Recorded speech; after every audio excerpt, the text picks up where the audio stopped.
ஒரு சிறிய கிராமத்தில் கோபால் மற்றும் அவரது மனைவி சுமதி வசித்து வந்தனர்.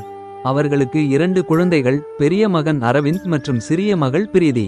கோபால் கிராமத்தில் ஒரு சிறிய கிராம்பு கடை நடத்தி வந்தார். வாழ்க்கை எளிமையாக இருந்தது, ஆனால் அவர்கள் வீட்டில் எப்போதும் சிரிப்பும் அன்பும் நிறைந்திருக்கும்.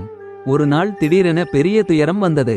கோபாலின் கடைக்கு தீப்பிடித்து அனைத்தும் எரிந்து சாம்பலாகின. முழு குடும்பமும் துக்கத்தில் மூழ்கியது. அரவிந்த் சமீபத்தில் கல்லூரி முடித்தவன், பெங்களூருக்கு சென்று வேலை தேடலாம் என்று யோசித்தான். பிரீதி மிகவும் சிறியவள், எதுவும் புரியவில்லை. சுமதி மட்டும் அமைதியாக அனைவரையும் பார்த்து கொண்டிருந்தார். அன்று இரவு சாப்பாட்டு நேரத்தில் கோபால் மிகவும் வருத்தத்துடன் சொன்னார், நான் உங்களை எல்லோரையும் காப்பாற்ற முடியவில்லை. அப்போது சிறிய பிரீதி தன் பாட்டியிடம் கற்ற பாட்டை பாட ஆரம்பித்தாள்.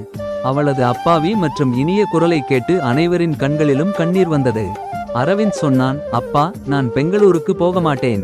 நாம் ஒன்றாக நமது கடையை மீண்டும் கட்டுவோம்.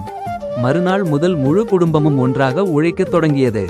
அரவிந்த் தன் நண்பர்களின் உதவியுடன் சிறிய லோன் கொண்டு வந்தான். சுமதி வீட்டில் சிற்றுண்டிகள் தயாரித்து விற்கத் தொடங்கினார். பிரீதி சிறு சிறு மலர்களால் புதிய கடையை அழகாக அலங்கரித்தாள். கோபாலின் கண்களில் புதிய நம்பிக்கை மலர்ந்தது.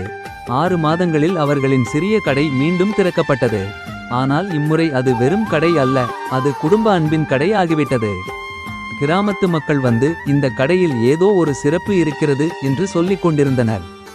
பல வருடங்கள் கழித்து அரவிந்தின் மகனிடம் கோபால் சொன்னார், பணம் எரிந்து போகலாம், ஆனால் குடும்பம் ஒன்றாக இருந்தால் எதுவும் எரிந்து போகாது.